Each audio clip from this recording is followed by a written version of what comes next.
He knew Kabul couldn't win, and you know what? He was right. Just of all the things you can say about Trump, lack of energy or vitality and visibility, that actually plays to his strength. They might not like his energy, but it's just the complete opposite of the Biden administration. It's just not the conversation to be having. Like, he does doze off, and he did during the cabinet meeting. Marco Rubio was particularly boring to him, which I understand.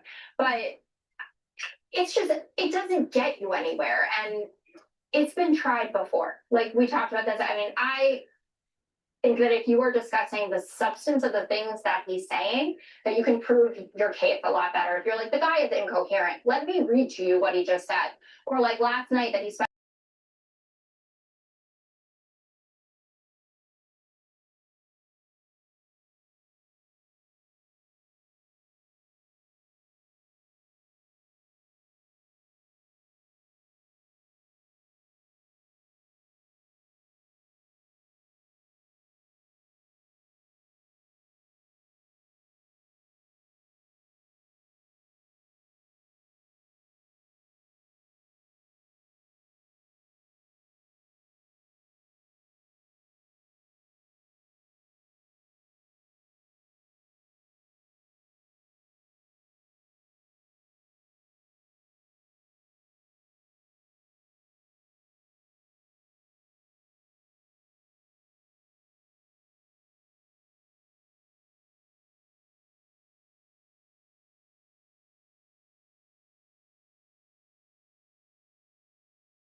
Oh, Good evening, Fred.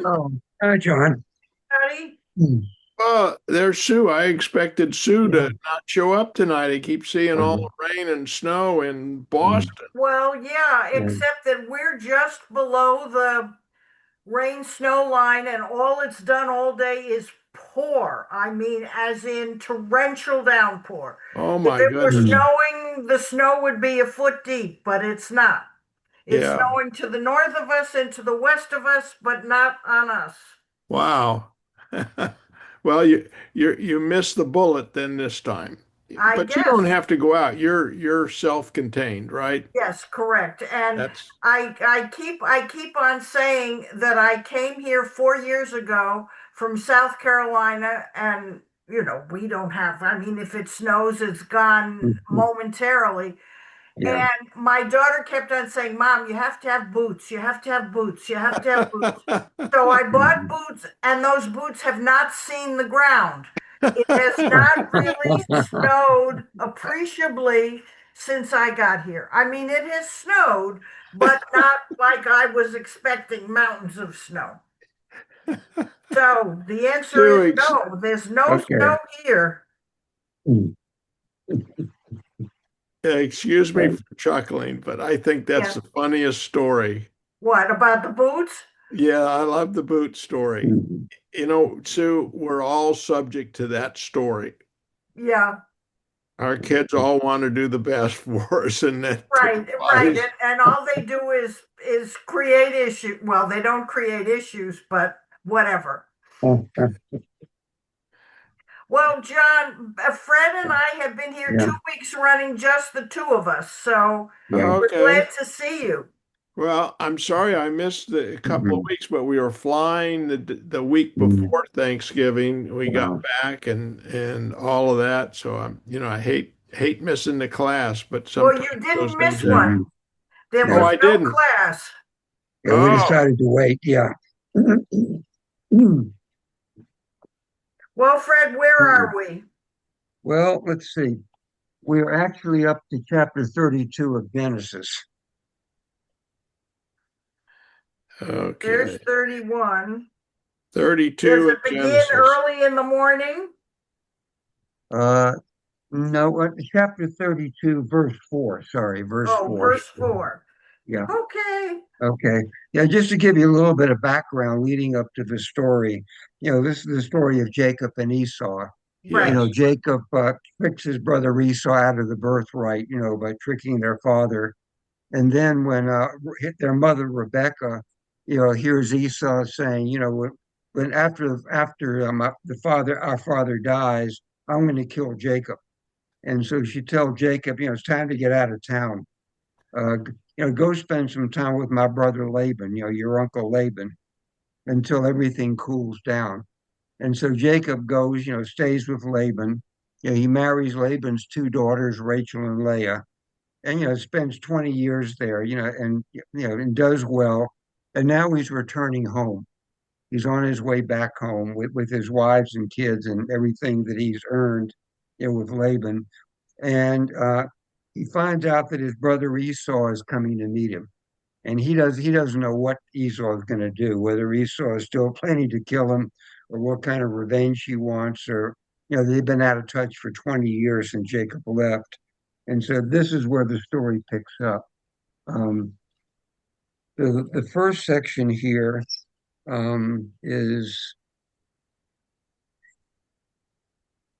starting with verse 4 and going through verse 13. Somebody want to read that? Sure, I'll go ahead. Um, Thus you shall say to my lord Esau, No, thus, no, it's. I think your verses may be a little bit different. Yeah, okay, it's chapter 32, verse 4. that's okay, that's where I am. That's 32. where you are, huh? Yeah, Jacob Okay. fears Esau. Yeah. So you need to go. Yeah, your Bible may have a little bit different numbering on the verses. Okay. You want me to just So, start from the beginning of the chapter? You want yeah, go back to the beginning of chapter 32. That might be Okay. better. Yeah. Yeah. Jacob went on his way, and the angels of God met him. And when Jacob saw them, he said, "This is God's camp." So he called the name of that place Mahanaim. Mhm. And Jacob sent messengers before him to Esau his brother in the Yeah. land of Seir, the country of Edom, instructing them, "Thus you shall say to my lord Esau, Thus says your servant Jacob, I have sojourned with Laban and stayed until now. I have oxen, donkeys, flocks, male servants, and female servants. I have sent to tell my Lord in order that I may find favor in your sight." And the messengers returned to Jacob, saying, "We came to your brother Esau, and he is coming to meet you, and there are 400 men with him." Then Jacob was greatly afraid and distressed. He divided the people who were with him and the flocks and the herds and the camels into two camps, thinking, "If Esau comes to the one camp and attacks, then the camp that is left will escape. And Jacob said, O God of my father Abraham and God of my father Isaac, O Lord, who said to me, Return to your country and to your kindred, that I may do good. I am not worthy of the least of all the deeds of steadfast love and all the faithfulness that you have shown to your servant. For with only my staff I crossed this Jordan, and now I have become two camps. Please deliver from the hand of my brother, from the hand of Esau, for I fear him that he may come and attack me, the mothers with the children. But you said, I will surely do you good and make your offspring as the sands of the sea, which cannot be outnumbered for the multitude. Yeah, stop at that Okay, point. okay, yeah, Yeah. So basically, he's terrified. The yeah. last time he saw Esau, he had just tricked Esau out of his birthright. He left because Esau was threatening to kill him. And now his servants tell him he's got a militia of 400 men, with him. And Jacob's assuming the worst. He's come to kill him and take what he has. And so basically, the way he handled this, the first, of course, is prayer. First, he prays, that God will save him. And Hmm. then he goes on to the next stage, which begins with the next verse. Sue, you want to pick it up there? At 14, after Yeah. spending the night there, he selected from what was at hand these presents for his brother Esau: 200 she goats, 20 he goats, 200 ewes, 20 rams, 30 milch camels and their colts, 40 cows, and 10 bulls. I'm going to sneeze. Excuse me, 20 she-asses and 10 he-asses. These he put in the charge of his servants, drove by drove, and he told his servants, Go on ahead and keep a distance between the droves. He instructed the one his front as follows: When my brother Esau meets you and asks you, Whose man are you? Where are you going? And whose animals are these? You shall answer, Your servant Jacob's. They are a gift sent to my lord Esau, and Jacob himself is right behind us. He gave similar instructions to the second one and the third, and all the others who followed the droves, namely, Thus and so shall you say to Esau when you reach him, and you shall say, And your servant Joseph himself Jacob, I'm sorry, is right behind him. For he reasoned, I will propitiate him with presents in advance and then face him, and perhaps he will show me favor. And Now so, stop at that point, Sue. okay. Okay, so this is step number two: first prayer, and then a bribe. He's hoping maybe, if he gives all this stuff to Esau, that may soften him up. So that was step What, two. Fred, the Yeah. language that's used here, Jacob saying to Esau by all the messengers that Mhm. Jacob is his servant. Yeah, he's groveling basically. He's calling Esau my Lord Esau and saying, I pray that I find favor in your eyes. Yeah, I mean, basically, he's essentially groveling in front of his brother. I mean, he's terrified. Okay, but Also, he's also got a guilty conscience. I mean, he knows that Esau is the aggrieved party here. It's Esau's the right. one who's been cheated and robbed of his birthright. And so, yeah, Jacob is really terrified about what may be waiting for him. That's what confused me because Jacob was the one that threw him out of the family. Well, it didn't really throw him out of the family, and basically, he and Rebecca, pull this thing. Isaac is dying; he's Yes. almost blind, and so they basically put some of Esau's clothes on Jacob, and Yeah. he goes in and tells him, "I'm Esau," and his father buys it Okay. and gives him the blessing of the firstborn, even though Esau's the firstborn and he's the one Right. entitled to it. And so, and Jacob thinks this is where Esau is going to get his revenge, and he's Okay. preparing himself for that. Um, so if you want to pick up, the next verse starts with the present passed over before him. You want to go ahead and start reading Did there. you want me to read it 23? Uh, well, actually, the story now goes on to for the rest of the chapter.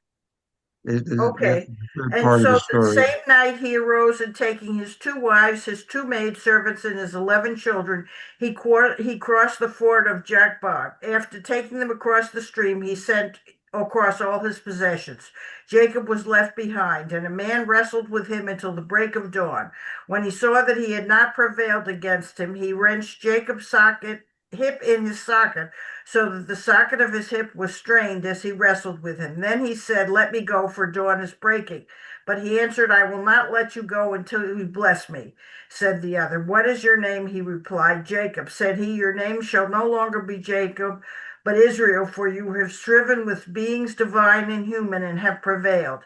Jacob asked, "Pray tell me your name." But he said, "You must not ask my name." And he took leave of him there. So Jacob named the place Peniel, meaning I have seen a divine being face to face, yet my life has been preserved.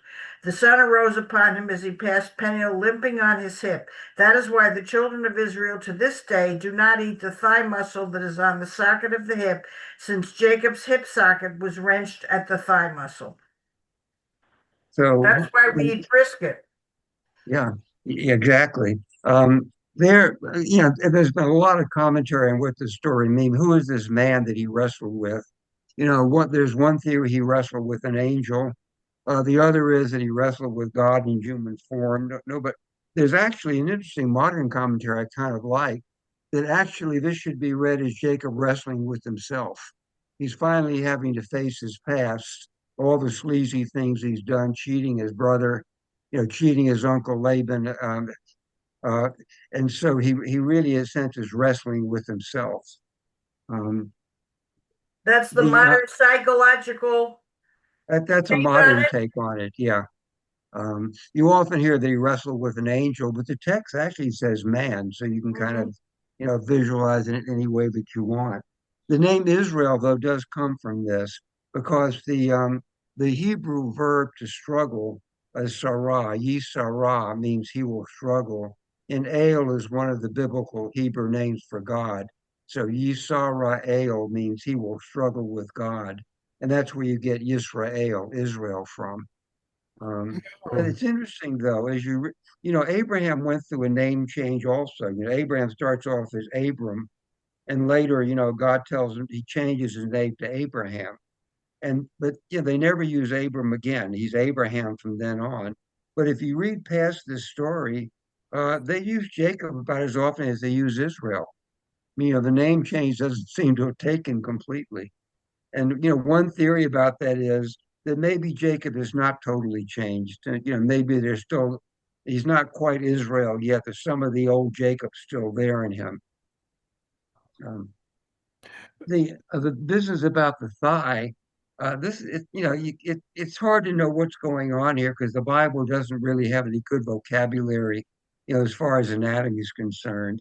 They talk about the sinew of his thigh, and it's not clear what that is. There's a dozen structures around the hip, that could be the sinew of the thigh. So we don't really know what the Bible's talking about here. The rabbis of the Greco-Roman period, the guys who made the dietary laws, for Judaism, decided it was the sciatic nerve, which is almost totally wrong because the sciatic nerve starts in the lower spine, the lumbar area of the spine. It doesn't really pass anywhere near the hip joint. It goes back through the buttocks, down through the back of the leg. If you've ever had sciatica, you know exactly where it runs. It's But you really almost can't damage the sciatic nerve by trauma to the hip. It's just not removed. It's too far removed from the hip. Um, so again, it says the hollow of the thigh, which suggests the femoral area, the groin area, and there are a lot of structures there that will be very easy to remove.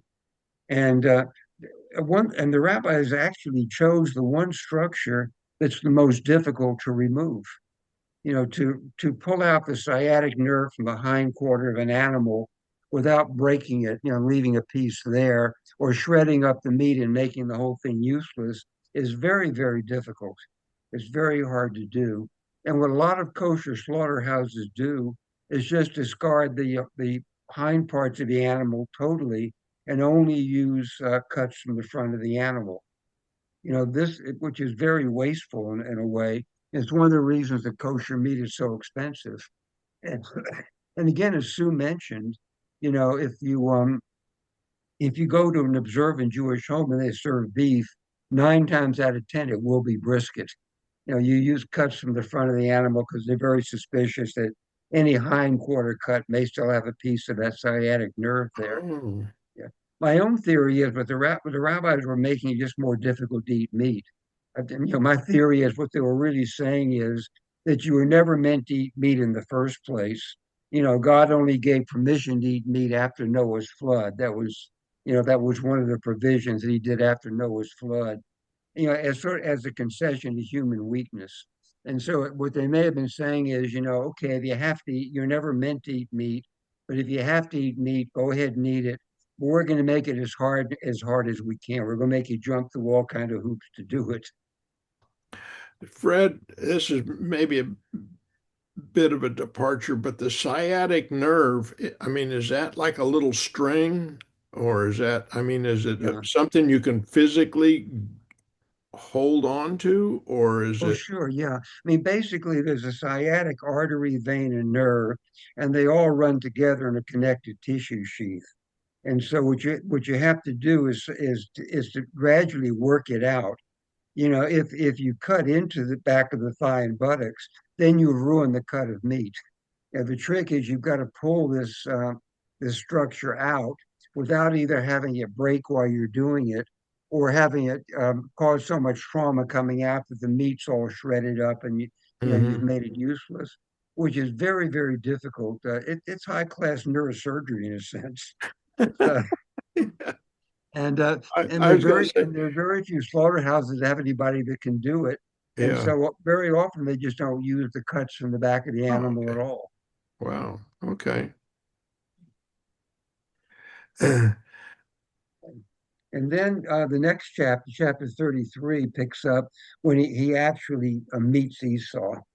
So if you want to go ahead and read that. Sure. And Jacob lifted up his eyes and looked, and behold, Esau was coming, and 400 men with him. So he divided the children among Leah and Rachel and the two female servants, and he put the servants with their children in front, then Leah with her children, and Rachel and Joseph last of all. He himself went on before them, bowing himself to the ground 7 times until he came near to his brother. But Esau ran to meet him and embraced him and fell on his neck and kissed him, and they wept. And when Esau lifted up his eyes and saw the women and the children, he said, "Who are these with you?" Jacob said, "The children whom God has graciously given your servant." Then the servants drew near, they and their children, and bowed down. Leah likewise and her children drew near and bowed down.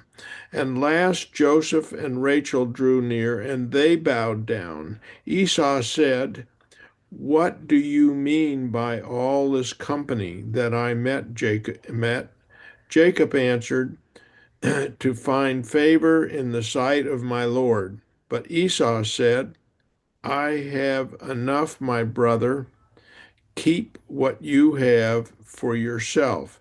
Jacob said, "No, please. If I have found favor in your sight, then accept my present from my hand.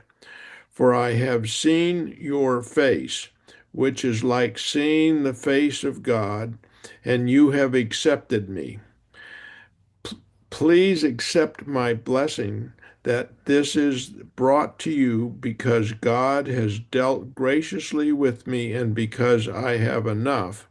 Thus he urged him, and he took it. Then Esau said, "Let us journey on our way, and I will go ahead of you." But Jacob said to him, My Lord knows that the children are frail, and that the nursing flocks and herds are a care to me. If they are driven hard for one day, all the flocks will die. Let my Lord pass on ahead of his servant, and I will lead on slowly at the pace of the livestock that are ahead of me, and at the pace of the children until I come to my Lord in Seir. So Esau said, Let me leave with you some of the people who are with me. But he said, What need is there? Let me find favor in the sight of my Lord. So Esau returned that day on his way to Seir, but Jacob journeyed to Succoth and built himself a house and made booths for his livestock. Therefore, the name of the place is called Sukkot. And Jacob came safely to the city of Shechem, which is in the land of Canaan, and on his way from Padaduram, and he camped before the city. And from the sons of Hamor, Shechem's father, he brought for 100 pieces of money the piece of land on which he had pitched his tent. There he erected an altar and called it El Elyon de Israel. Yeah. So basically, it turns out Esau has forgiven Jacob. Yeah. In fact, oh, by the way, the two words that are used here, Esau lives in Seir, which is actually a mountain in Edom, and the names really are chosen. Edom comes from the Hebrew word Adom, which means red, and Seir means hair. Remember, Esau was the red hairy twin. This is where the name, the land of Edom and Mount Seir, they basically come from. So here, the two brothers, I'm kind of an Esau fan. I mean, Jacob is the one, we honor as a patriarch, and he carries on the tradition. But it's, the two brothers, it's Esau is acting nobly here.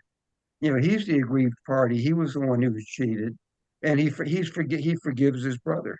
Hmm. Um, and Jacob still goes on being Jacob. Esau says, let's go together to Seir. And Jacob has no intention of going with Esau into Seir. He still doesn't trust him, even after all this. So he makes up the story about, well, we have to travel very slowly. And Esau says, well, I'll leave some of my people with you as an escort. And then Jacob says, no. He has no intention of going to visit Esau. And he doesn't. He doesn't go to Seir. So he's basically lying to Esau. So this is still the same old Jacob, even with the name change. He's still the same sleazy character, basically. In fact, it's kind of interesting. There's a debate about whether these early stories of the patriarchs, is this really factual history, or is this just myth? Are these myths that the Israelites made up, to create an origin story for themselves? And there's one modern rabbi, I kind of like it. He says, Jacob is the best evidence, really, that it may be true. Because, if you were making up a mythic history for your people, you would want heroic figures, great men, really with heroic qualities. You'd never make up a sleazy character like Jacob. So, so maybe this is a sign that this really is actual factual history, Yeah. not just stories that were later made up. Well, you're right. Esau is the one that is really stepping forward. Yeah, he's the one who acts nobly here, Yeah, really. Yeah, and generous and everything else. yeah. Um, yeah, it's really kind of interesting. And again, well, the other lesson, I guess, is some of the rabbis drew from that is God favors who He favors. Who God picks doesn't always coincide with what our idea of who deserves what is. Yeah. Yeah. Well, in the story of Jacob wrestling with God or wrestling with an angel, that's Hmm. almost a side story because it's still, even on the meeting, Esau is the one who's acting Yeah. more Yeah. how should I say, as a gentleman. Yeah, and yeah, because a lot of people interpret the story about the wrestling. This is when Jacob grows up. This is when he comes out of this as a mature man. He leaves his bad past behind him. But I don't see it that way. I mean, one of the first things he does is lie to his brother. Yeah, I'd love to visit you in Seir, but I got to go at my own pace. He yeah. has no intention of ever seeing Esau again if he can help it. Well, and that all comes to the surface in the end here, where he talks about building the altar and doing everything there. He's making a permanent place for himself. Oh yeah, he's buying land there. Yeah, Yeah, that's where he yeah. plans to settle. Yeah, yeah. Because remember, the Abraham and Isaac and Jacob, even though they become wealthy and powerful people, they're still basically immigrants. I mean, they don't really own any of the land. They're what Bible calls sojourners in somebody else's land. The Uh-huh. only pieces of land they really own, when Sarah dies, Abraham buys this cave of Machpelah to bury her in. So he does own a piece of land there now. And here the second time, here is Jacob buying this piece of land near Shechem, the city of Shechem. But that's basically all they own. They really won't own the land till, centuries later after the Exodus from Egypt when they actually, take over the Uh-huh. land. So they're just kind of sojourners who are buying small pieces of real estate to live on temporarily. We have a concept of buying and selling land, and it's real property, and it's got borders and all of that. I Hmm. often wonder when we're reading like the Old Testament, and for that matter, even the New Testament, or what this history, when they talk about acquiring land and even though it's in a different country, there weren't really, you know, uh, how did they define whose land was whose? What was it, tribal land? I mean, like No, it was They were in individual Canaan and land. the Yeah. Canaanites. Is that just a tribal understanding that that's all belongs to them, or how did that Well, all? no, there was individual private property. In fact, there are a Oh, bunch there of was. laws and Okay. oh yeah, like there are a bunch of laws later on in Exodus and Leviticus. There's a law against moving your neighbor's boundary marker. If there's the Jubilee year where land goes back to the original owner, even if he's had to sell to someone else. If a man dies without having any children, one of his brothers, if he's available, has to marry the widow, to raise up a son to inherit the land. So land was a big deal in those days. Hmm. It was not tribal land. It was owned by the individuals. Okay. Every tribe in Israel had its own area, Yeah. but within that area, people had their Individuals. own Okay. individual land holdings. Okay. It's kind of And like then South Texas. A lot, you got to have a lot of land. It doesn't really mean a whole lot because it's all pretty pretty desertly. Yeah. Well, one group, culture that didn't have that, were the American Indians. Yeah. One of the problems they had, when they made all these treaty with the government, they really didn't understand what real estate was. To them, Mm. nobody owned land. They were nomads. You went from one place to another. Nobody owned the land.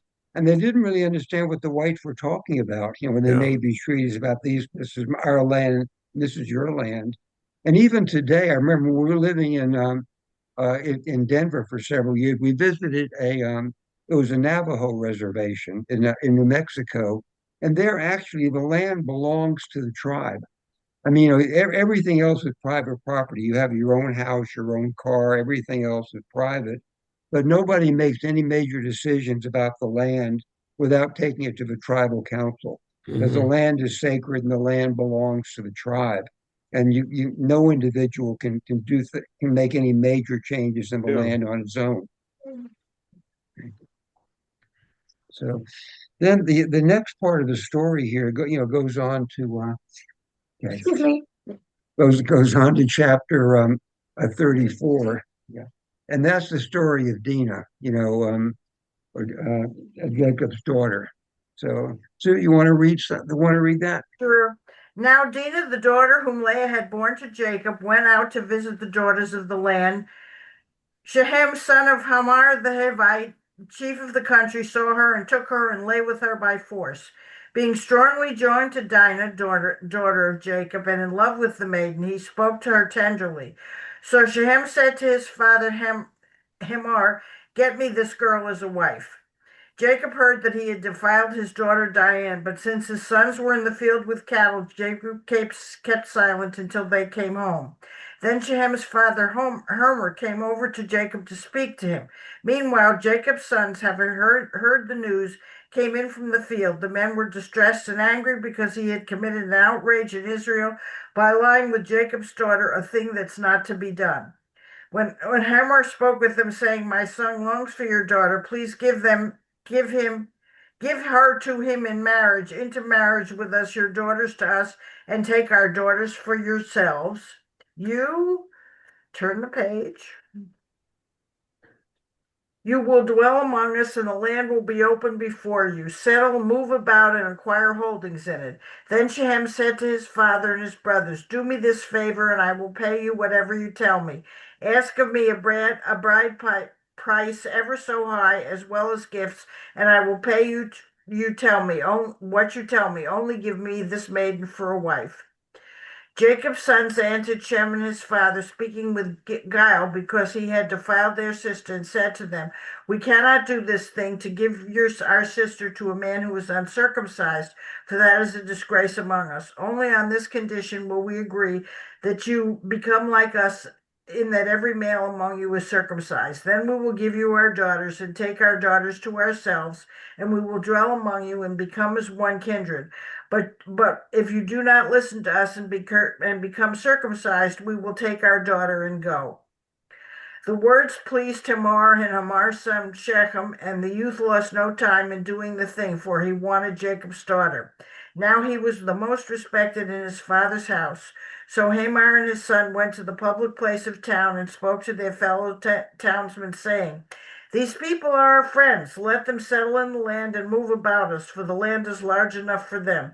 We will take daughters to ourselves as wives and give our daughters to them, but only on the condition that men will agree to dwell among us and be one kindred with us, that our males become circumcised as they are circumcised.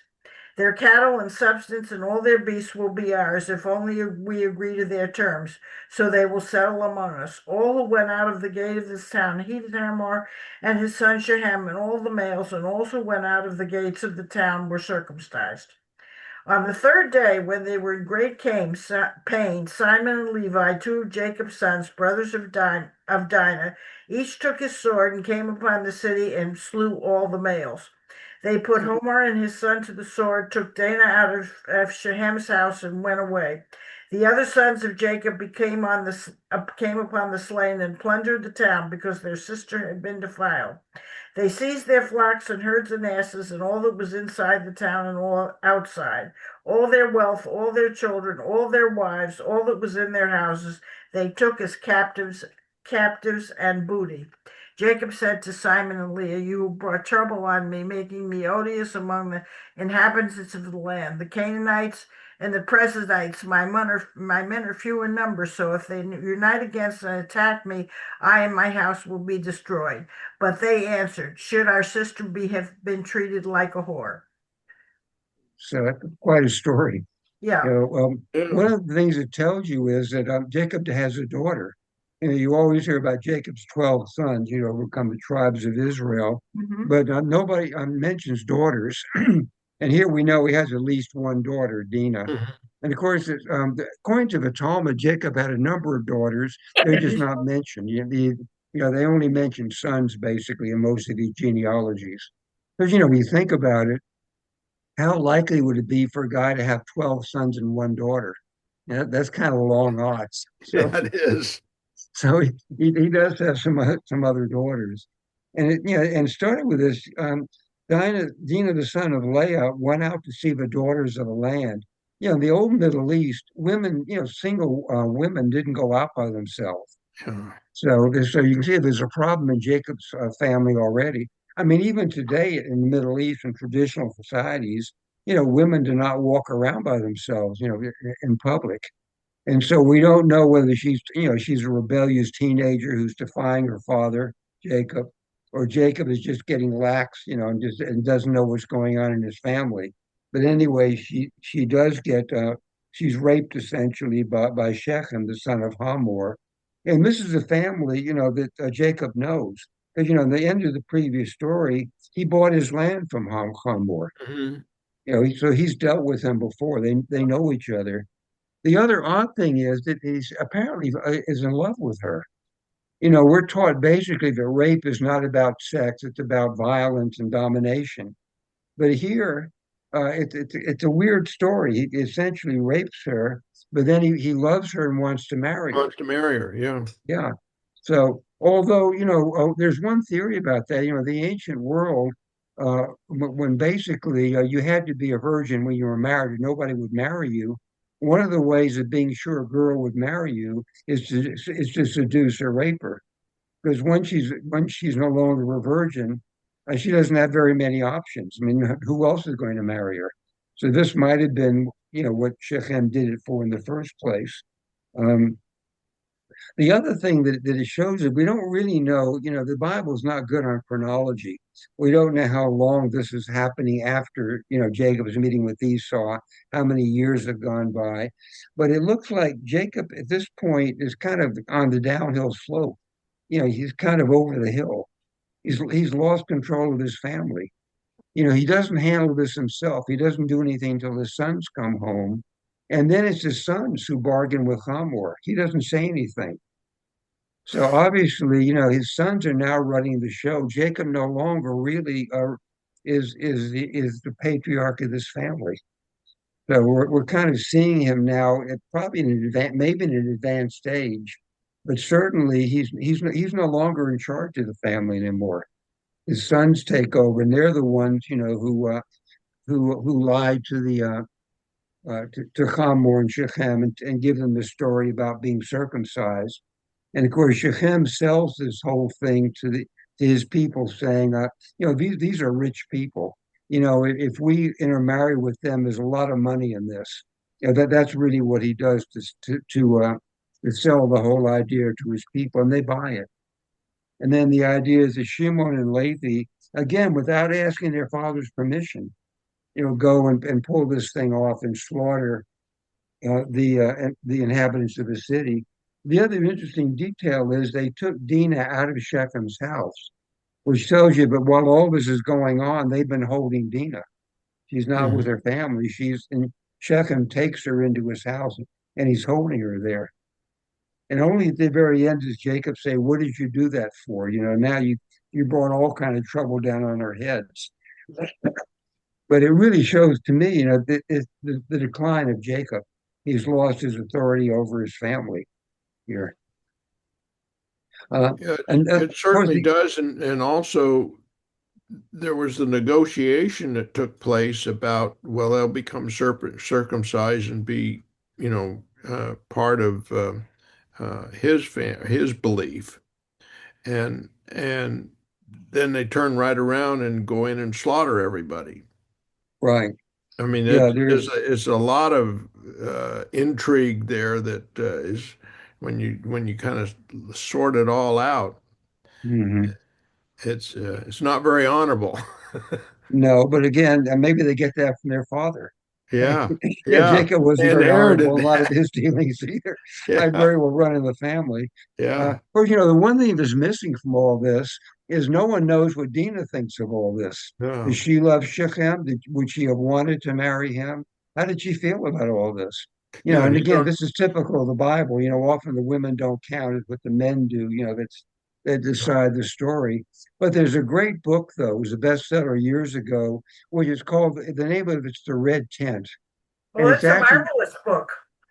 oh, you read it. Okay, yeah. I have read it, yes. Yeah. What is it It's called? the Red Tent. The Red It's Tent. really worth reading if you haven't. It's Okay. this story told by Dina. She's the narrator. And this is the story told from her point of view, which is really an eye opener. Yeah, if you haven't read it, you really ought to. Yeah, I'm writing it down as we speak. Uh, so The other thing we don't know is what the time period was involved in all this. I mean, she Yeah, could have again, been that's married. the problem. The Bible doesn't Yeah, give us good chronology on these things. yeah. Y- You know, Jacob may be very old at this point. We don't know how many years this is after his meeting with Esau. There's just no way of knowing. Uh,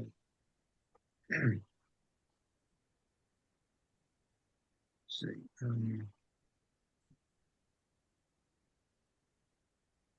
Yeah, then again, Jacob on chapter 35. I'll do some of the reading since we're shorter readers tonight. If you look at chapter 35, God said unto Jacob, Arise, go up to Bethel and dwell there, and make there an altar to God, who appeared unto thee when thou fled from the face of Esau their brother. And what he's referring here was, the story when Jacob first runs away from home to get away from Esau on his way to Laban's, house. The first night, he lies down and camps out basically outside, and that's when he has his dream. Jacob's ladder with the angels going up and down the Mhm. ladder. And so he gives the place a name Bethel, which in Hebrew is Beit El, the house of God. And so God is telling him here, go back to Bethel, where you first started this whole story, first started this whole uh, progression of yours. Um, and Jacob said into his household and to all that were with him, put away the strange gods that are among you and purify yourself and change your garments and let us arise and go up to Bethel. And I will make an altar there to God who answered me in the day of my distress and who was with me where I went. And they gave to Jacob all the foreign gods that were in their hand and the rings that were in their ears. And Jacob hid them under the terebinth, which was by Shechem. So apparently, a lot of these people are probably servants who he picked up while he was working with Laban, and who he took back with him, and they're still worshiping, their pagan gods they're worshiping before. And here, basically, Jacob is deciding we're all going to be on the same page as far as religion. No more idolatry permitted in my family. Um, and they journeyed, and the terror of God was upon all the cities around them, so they did not pursue after the sons of Jacob. So what this is referring to, Jacob is terrified that the neighboring towns are going to take revenge on him for what Simon and Levi did. But apparently God fixed it so that no everybody was afraid of them. They were allowed to leave safely. There were no reprisals for what they did to Shechem. Um, he built there an altar and called the place El Bethel, because there God was revealed unto him when he fled from the face of his brother. And Deborah, Rebekah's nurse, died, and she was buried below Bethel under the oak. And God appeared to Jacob again when he came from Padan Aram and blessed him. And God said unto him, Thy name is Jacob, but thy name shall no longer be called Jacob, but Israel shall be thy name. And he called his name Israel. But again, these are one of these examples in the Bible where you have two different versions of the same story. Because he already had his name changed. Back when he wrestled with the man, then he Hmm. was told, your name is not Jacob anymore. And here he got it all over again. And again, I think it's an example you see a lot in the Bible where you have two different versions of the same story. And where there was a modern editor would probably take one out. They just leave everything in. They just leave both stories in.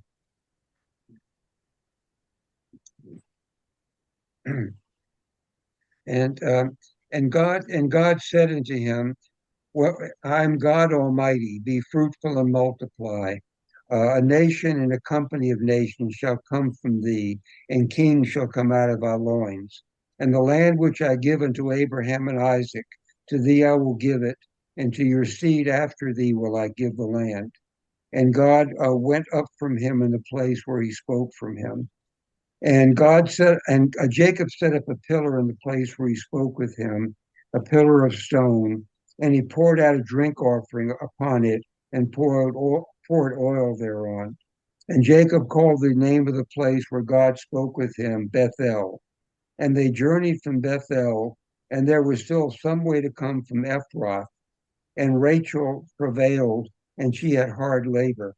And it came to pass, when she was in hard labor, that the midwife said unto her, Fear not, for this is also a son for thee.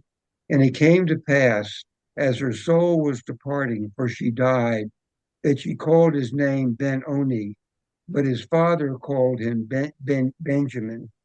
And what's going on there is Ben-Oni means the son of my affliction. In other words, I'm dying here in pain by bearing him. So she wants to call him Ben-Oni, the son of my affliction. But Jacob gives him the name Ben-Yamin, which means Yamin is the right hand, son of the right hand. He changes the name. And the rabbinic commentary is he didn't want Benjamin growing up with all this guilt about having killed his mother during childbirth. Hmm. So he didn't want him with that name Ben Oni because it would simply remind him of how his mother died bearing him. So he changes his name to Benjamin. So and it came and Jacob set up a pillar, and Rachel died and was buried on the way to Ephrath, the same as Bethlehem. And she's the only one of the patriarchs and matriarchs which are not buried together in Hebron. You know, all of the others, Abraham and Sarah, Isaac and Rebekah, Jacob and Leah, are all buried in Hebron. You know, the place where Abraham initially bought. Rachel's the only one that isn't. They buried her where she died on the way, and there's actually a separate tomb of Rachel actually in Bethlehem. Uh, and Israel journeyed and spread his tent beyond Migdal Eder. And it came to pass when Israel dwelt in that land that Reuben came and lay with Bilhah, his father's concubine, and Israel heard of it. And this becomes important later on because Reuben is Jacob's firstborn son, and he's the one who should get the blessing. He should be the leader in Israel. And later on, at the end of the book of Genesis, when Jacob gathers his sons together to give him his final blessing and predictions about the future, Reuben is passed over. And this is one of the reasons here. But sleeping with his father's concubine is a symbolic act. It means he's getting ready to take over for his father. Ah, Yeah. okay. You see the same thing later on in the book of Samuel, when Absalom, King David's son, tries to rebel and take the throne away from his father. He sleeps with David's concubines as a sign that he's taking over for David. So, in other words, it's a sign that Reuben can't wait for his father to die. He thinks his father is already slipping, and he wants to take over leadership. And this symbolically is why he has sex with Bilhah, one of his father's concubines. Uh, and then they list all the sons of Jacob, next. Now the sons of Jacob were 12. The sons of Leah, Reuben, Jacob's firstborn, and Simeon and Levi and Judah, and Issachar and Zebulun. And the sons of Rachel, which are Joseph and Benjamin, and the sons of Bilhah, Rachel's handmaid, Dan and Naphtali, and the sons of Zilpah, Leah's handmaid, Gad and Asher. These are the sons of Jacob that were born to him in Padam Aram. And Jacob came unto Isaac his father to Mamre, to Kiriath Arba, the same as Hebron, where Abraham and Isaac sojourned. And the days of Isaac were 180 years, and Isaac expired and died, and was gathered unto his people, old and full of days. And Esau and Jacob his sons buried him, which is really kind of odd when you think about it, because if you go back to the story when Jacob steals the birthright from his brother Esau, it's assumed that Isaac, is blind and dying then. In fact, Yes. one of the reasons Jacob leaves is that Rebekah overhears Esau saying, "When the days of mourning for my father are over, then I'm going to kill Jacob and get my revenge on him." So it's assumed that Jacob is dying at this point. But now 20 years, he must have rallied, I guess, after this. Because now, 20 years later, now he dies. And Jacob and Esau do come together again to bury him. Yeah, it doesn't, it's kind of disjointed at that point. Yeah, it is. And again, you get the impression this is different stories that were told at different Yeah, times, and yeah, then they were all patched together. A modern editor wouldn't put up with any of this. He would smooth everything out. yeah. But basically, I guess the guys who compiled the Bible decided we're just going to leave everything the way it is. We're not going to mess with it. So. And again, the rest of this parsha is just a long genealogy. It gives all the generations of Esau. And we don't really need to read through all of that, although there was one significant verse, and that's, let me see which one it is. Sons of Esau. Okay. Esau's sons. Yeah, verse 8 in chapter 36, it says, Esau dwelled in the mountain land of Seir. Esau is Edom. And Hmm. these are the generations of Esau, the fathers of the Edomites in the mountain land of Seir. And these are the names of Esau's son. And the first one is Eliphaz. That's Esau's firstborn son. Um, and then let's see, if you go down to uh, Yeah, if you go down to verse 12, and Timnah was concubine to Eliphaz, Esau's son, and she bore to Eliphaz Amalek. And of course, the Amalekites were going to be among the worst enemies of the Israelites later on. In the trip through the desert after the exodus from Egypt, it's the Amalekites who repeatedly attacked them in the desert. Yeah. Hmm. And that theme goes on through history. Later on, in the book of Samuel, when Saul is fighting the Amalekites, and Agag is the king of the Amalekites, he's told to kill them all, and he doesn't. He spares Agag. And Prophet Samuel says that's why the throne will be taken away from you. You disobeyed God's order.